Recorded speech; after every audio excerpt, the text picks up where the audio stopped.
ఇక్కడ అన్నప్రసాదం పెడుతున్నారు. ఇక్కడ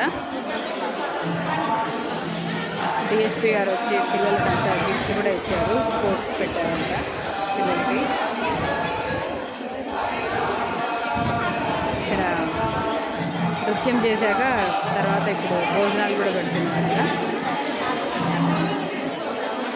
చిన్నపిల్లలు పెద్దవాళ్ళు అందరూ ఎంతమంది వచ్చారో అసలు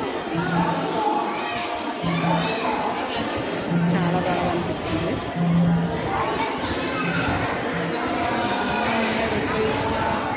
గోవిందనామంతోనే సరిపోయింది.